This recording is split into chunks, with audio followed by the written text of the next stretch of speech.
Happy Tuesday, Internet. Dave and Angie here with another exciting edition of Coffee Break. I know, and we don't have coffee. I know. We're going on. I guess we'll just dive into this then. We'll start with the Oklahoman Steve Lackmeyer. He's back on the streets of Oklahoma City, and look out, people. He met up with Kim Searles from downtown Oklahoma City, Inc. to talk about urban living. People keep asking about a grocery, and I've been hearing questions about, well, we lost farmers market. Does that mean we're less ready for a grocery downtown than we thought we were?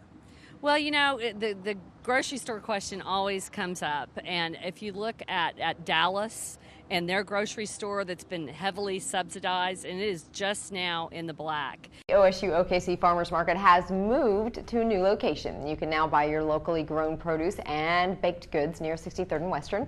We traveled to the new location to get a first-hand look at the local offerings. And speaking of that market, I went a couple weeks ago, got some salsa, got some honey. Nice. That salsa was spicy hot. So those locally grown peppers are pretty strong. Yeah. Oh, yeah. Nothing but the best locally. It's Heck great. yeah. Speaking of food, Guy Fieri, host of Diners, Drive-Ins, and Dives, is in Oklahoma City yesterday and today. Food editor, food dude extraordinaire Dave Cathy, and videographer Tanner Harriet caught up with the Food Network star this morning. One of the big questions everybody says is, how do you get to these locations? Do you like show up in town and hit the phone book? And I'm like, no. I'm glad that it appears that way, but we have a real disciplined team that researches all these locations before we get there. There's so many components that go to making a show. And you can catch more of that interview. Went down at Ingrid's Kitchen this morning in Northwest Oklahoma City, later on NewsOK.com. What's happening? Hot stuff? That's hot. These days, everyone is looking for new ways to go green, and one Tennessee woman has found an eco-friendly alternative to lawnmowers: goats.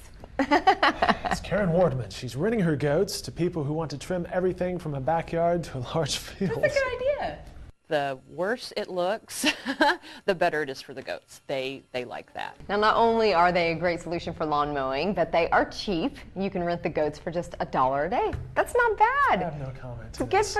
for your bank and for the environment.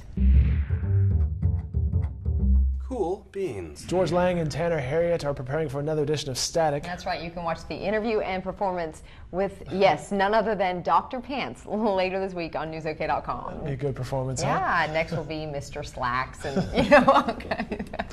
All right, continuous news and information and videos. Maybe some clothing videos, I don't know. Can be found on NewsOK.com.